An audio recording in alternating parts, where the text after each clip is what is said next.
Go quickly and apologize to my mother for the sloppy table setting, Andre barked, his voice cutting through the festive chatter of my birthday celebration. I swallowed my pride and offered a calm apology.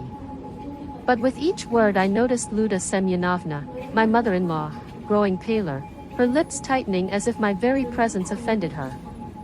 Anna darted through the house with frenetic energy, like a marionette pulled by invisible strings. Today marked her 35th birthday, a milestone she approached with a mix of reluctance and quiet resignation. She hadn't anticipated this day with excitement. In truth, she'd have preferred a quiet evening, perhaps just with her parents. But Andre, her husband, had other plans. He insisted on a grand celebration, a boisterous gathering filled with relatives, friends, and inevitably his formidable mother, Luda Semenovna. Anna paused to adjust the tablecloth, a pristine, lace-trimmed heirloom, a wedding gift from her own mother. It was flawless, much like her mother's taste, a stark contrast to the imperfections Anna felt surrounded her life. She sighed, brushing aside the nagging dread that crept into her thoughts. Today was supposed to be a celebration, her day, and she was determined to make it perfect. She circled the dining table, her eyes scanning every detail with meticulous care. The silverware was arranged precisely.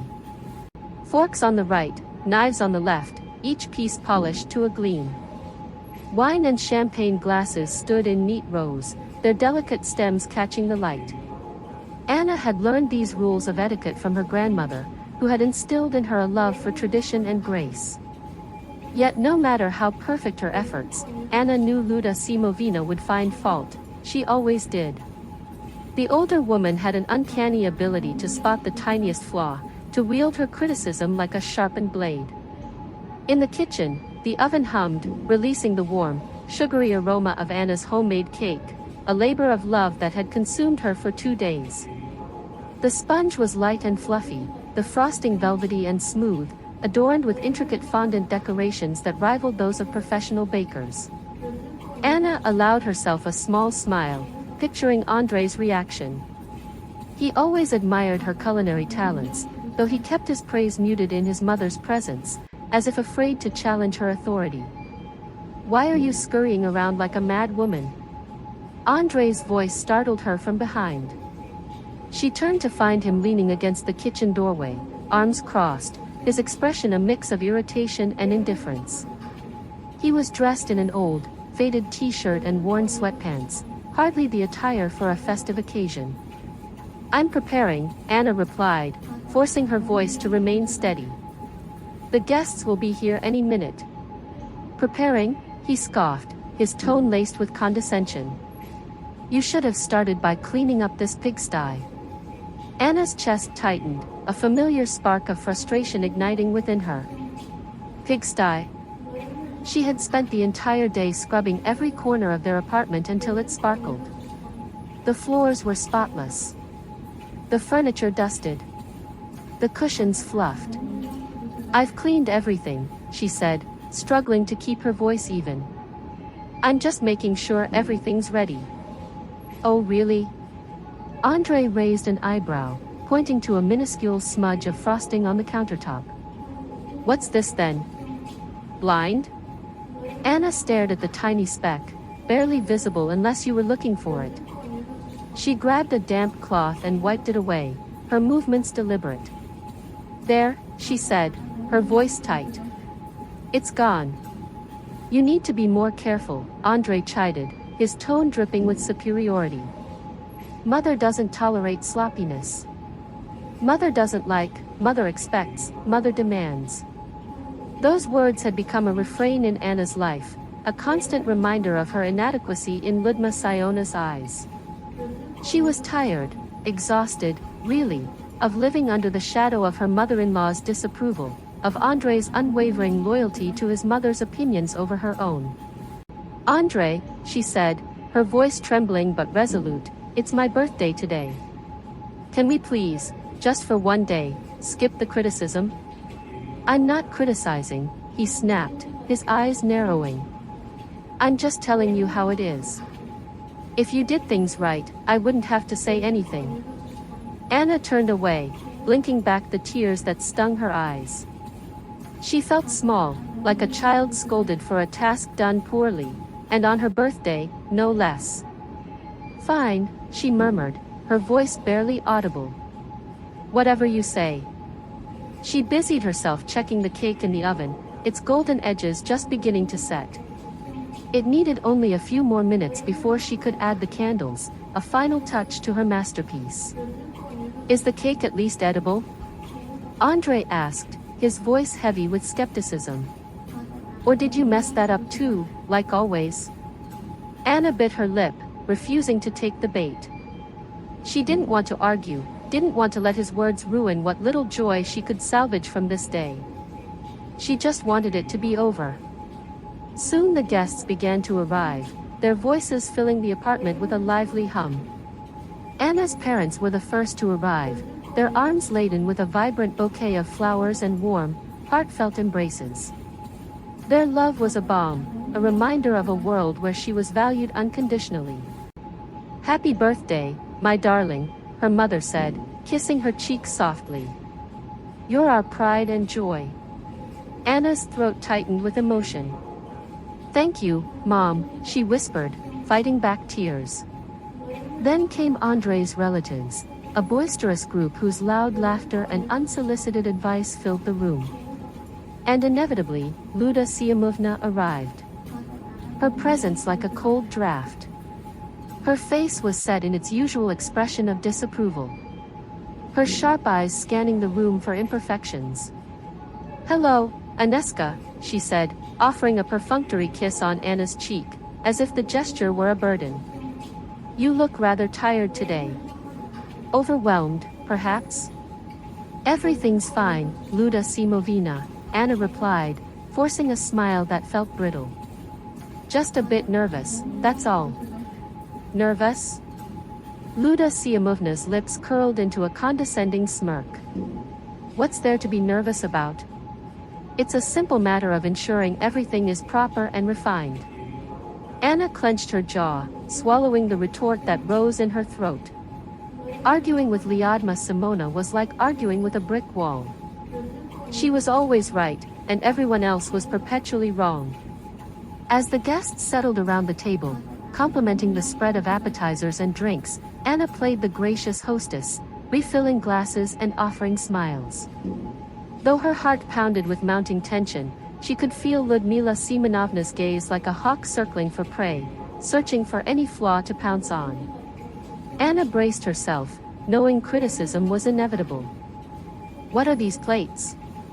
Lyudmila Siona's voice cut through the conversation, loud enough for all to hear. "They're so ordinary. We have a beautiful china set with gold trim at home. Why wasn't it used?" Anna's face flushed with humiliation. That china set had been untouched for a decade, stored away in a cabinet because Andre feared it might get damaged. "Luda Siamovna," she said, striving to keep her voice steady, "that set is very fragile. I didn't want to risk someone accidentally breaking it." "Fragile?" Lyudmila Simona snorted, her tone dripping with disdain. "It's a matter of knowing how to handle fine things. Or do you think we're all careless fools here?" Anna fell silent, the weight of every guest's stare pressing down on her. She knew this was only the beginning of the evening's humiliations. Andre sat quietly, his eyes fixed on his plate, as he always did when his mother began her attacks. He was terrified of her, cowed by her domineering presence. During a toast, Luda Simona leaned over and whispered something to Andre. Anna caught the exchange, saw Andre's brow furrow, then watched as he cast a glance at his mother, his expression a mix of guilt and reluctant resolve. He cleared his throat and tapped his fork against his glass, drawing the room's attention. "Dear guests," he began, his voice carrying a weight Anna recognized all too well. Her stomach churned. She knew that tone, that look. Something painful was coming. "I'd like to say a few words." He faltered, glancing at his mother as if seeking her permission to continue. Luda Sinova nodded, her lips pressed into a thin line of approval. Mother has brought to my attention some shortcomings in tonight's arrangements, Andre said, avoiding Anna's gaze. The word shortcomings hit her like a slap. She had poured her heart into this evening, spent hours ensuring every detail was perfect, and now it was being dismantled with a single, careless remark. In particular, Andre continued, his voice flat, Mother feels the table setting lacks sophistication, and the cake, well, it could have been better. Perhaps we should have ordered one from a professional. Anna's hands trembled beneath the table. That cake, her masterpiece, adorned with fresh berries and crafted with love, was now dismissed as inadequate. Her vision blurred with unshed tears, but she refused to let them fall. Mother is very disappointed. Andre finished, finally meeting her eyes with a look of reluctant duty. And I think you should apologize to her. The room fell into a stunned silence.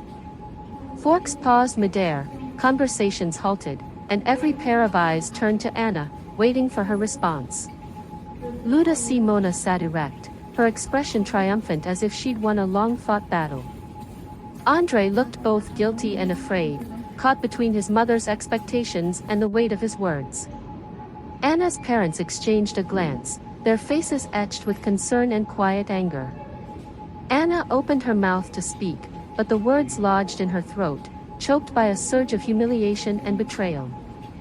She felt exposed, judged, and utterly alone in a room full of people. Come on, Andre urged, his voice impatient. Just apologize to Mother. It's not a big deal. To him it was simple, apologize for her efforts, for not being enough, for failing to meet his mother's impossible standards. Anna took a deep breath, her heart pounding, and looked at Andre, his defeated posture, his inability to stand up to his mother. Something inside her broke, a dam that had held back years of suppressed frustration and pain. She rose slowly from her chair, the silence in the room growing heavier, almost suffocating. Every guest watched, anticipating her next move. Yes, Anna said, her voice steady and resonant, cutting through the tension. You're right. I should apologize. Luda Siamovna's lips twitched into a smug smile, and Andre let out a relieved breath, but Anna wasn't speaking to them. Her gaze swept across the guests, their faces a mix of curiosity and unease. I should apologize, she repeated, her voice growing stronger. For spending years bending over backward to please you, Luda Siamovna.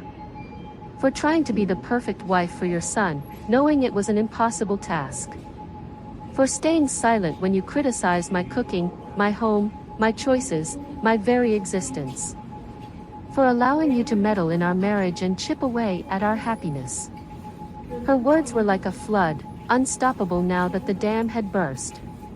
She felt no fear, no guilt, only a fierce clarity. I apologize, she said, turning her gaze to Luda Siamovna, whose smugness was fading into shock, for not being born into wealth or prestige. For my parents being ordinary, loving people instead of influential figures like you. For never measuring up to your unreachable standards. Luda Siamovna's face drained of color, her confidence replaced by a flicker of unease. I apologize, Anna continued, turning to Andre, her voice steady but laced with sorrow. For loving you, for believing in you, for hoping you'd find the strength to stand up to your mother and be the partner I needed, for being wrong about you. Andre stood frozen, his face pale, his eyes wide with the realization of what was unfolding. And I apologize, Anna addressed the guests, her voice softening but resolute, for dragging you into this moment, for tarnishing your evening with this truth. But I can't stay silent anymore. I can't pretend everything is fine when it's not. She paused, letting her words settle over the room. In the eyes of many guests, she saw empathy, understanding, even quiet admiration. Some nodded subtly, their expressions conveying support. I apologize, Anna concluded, her voice ringing with finality, for living a life that wasn't mine, for betraying myself to fit into someone else's mold. But that ends today. The silence that followed was profound, thick with the weight of her words. I'm done apologizing, she declared, her voice a quiet but powerful decree. It was a verdict not just for Andrei and Luda Siamovna, but for the version of Anna who had spent years trying to please others at the cost of her own happiness. Slowly, deliberately, she slipped off her wedding ring. The gold band, once a symbol of love and promise, now felt like a chain. She placed it on the table beside a slice of her lovingly crafted cake, now a bittersweet emblem of her unfulfilled hopes. No one moved to stop her. Andrei sat motionless, his face a mask of shock and dawning regret. Luda Siamovna, usually so commanding, seemed diminished, her eyes dull with defeat.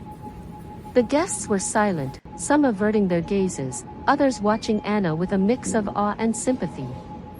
Anna turned and walked out of the room, her steps heavy yet purposeful. With each step, she felt a strange lightness, as if shedding a burden she'd carried for far too long. Beyond the door, a new kind of silence enveloped her, not the oppressive quiet of fear, but the serene stillness of freedom. She moved down the hallway, passing framed photographs of her life with Andrei. Moments that once seemed filled with love but now felt like scenes from a play she had been forced to perform. She paused at the hall mirror, catching her reflection. The woman staring back was no longer the timid, self-doubting Anna. In her place stood someone strong, determined, ready to reclaim her life. Anna left the apartment, closing the door on her past. As she descended the stairs, each step felt like a climb toward a new beginning. Outside, the spring air was crisp, infused with the scent of blooming cherry blossoms.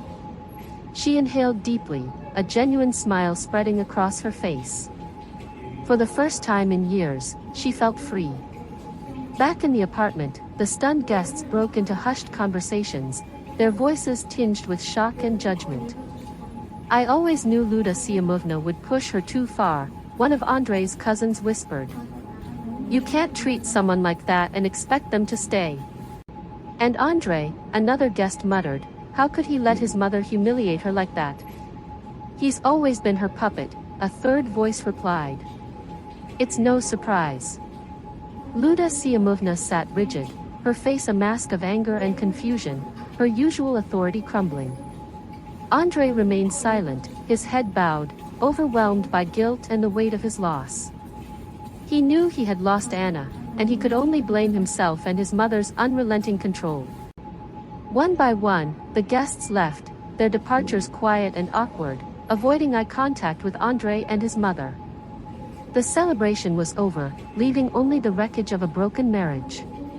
The next morning, Anna packed her belongings, selecting only what mattered most, a few clothes, photographs of her parents, her favorite books, and a handful of cherished keepsakes. She left behind anything tied to her life with Andrei, wanting no reminders of the past. Andrei tried to stop her, his voice thick with desperation. He begged for forgiveness, promising to change, to shield her from his mother's influence. But Anna's resolve was unshakable. She had heard those promises before, and they had always been empty. I'm sorry, Andrei, she said, her voice calm but firm. I can't live like this anymore. I deserve to be happy. She left the apartment for the last time, closing the door on a chapter of her life. Andrei watched her go, his heart heavy with regret, knowing he had lost something irreplaceable. Anna returned to her parents' home, where she was greeted with open arms and unwavering support. They asked no questions, only offered love and comfort. We always knew that place wasn't right for you, her mother said softly. You deserve so much more. We're here for you, always, her father added. Tears of gratitude welled in Anna's eyes as she embraced them, grateful for their unconditional love. The weeks that followed were challenging. Anna felt adrift, grappling with the emptiness left by the end of her marriage. The life she had known was gone, and the future felt uncertain. But slowly, she began to rediscover herself. She realized that divorce wasn't a failure, but an opportunity, a chance to rebuild her life on her own terms. She thought back to a dream she'd long buried, opening her own bakery. Baking had always been her passion, a creative outlet where she could lose herself in the alchemy of flour, sugar, and butter. Her cakes and pastries had always been a hit among friends, and she decided to take a chance on herself. Starting small, Anna began baking for friends and neighbors, taking orders for birthdays and small gatherings. Her creations were met with rave reviews. Her cakes were moist and flavorful, her pastries delicate and beautifully decorated. Word spread, and soon she had a steady stream of clients. For the first time, Anna felt a sense of purpose and pride in her work. Within months, she took a bold step and opened her own bakery, naming it Sweet Haven. The cozy shop, with its warm lighting and inviting aroma of fresh baked goods, quickly became a local favorite. People came not just for the delicious treats but for the sense of warmth and care Anna infused into every detail. Anna was thriving. She was doing what she loved, earning her own income, and building a life free from the constraints of others' expectations. She no longer feared judgment or sought approval. She was her own person, making her own choices, and it felt liberating.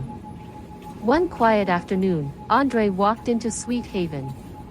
Anna recognized him immediately, though he looked different, worn, older, as if the weight of his mistakes had aged him. "Anya," he said softly. "I need to talk to you." "I'm listening," she replied, her voice calm and composed.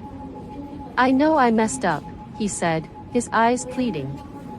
"I know I lost you, and I'm so sorry." "You did lose me," Anna said, her tone gentle but firm. "But more than that, you lost yourself.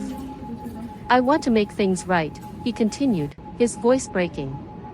"I want you to come back." Anna looked at him, her heart softening with pity but not wavering. She saw his remorse, but she also saw the truth. She had outgrown the life they'd shared. "I'm sorry, Andre," she said. "That's not possible.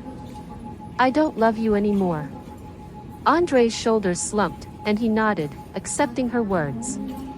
He left the bakery, and Anna felt a quiet release, as if the final thread tying her to the past had been cut. She felt no anger, no bitterness, only peace. Anna had let go of her past and was looking toward the future with hope and determination.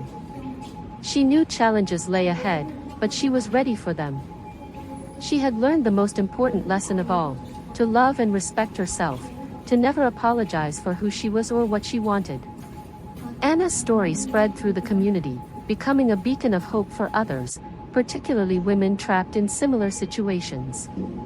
She showed that even after years of sacrifice and humiliation, it was possible to reclaim one's strength and build a life of joy and fulfillment.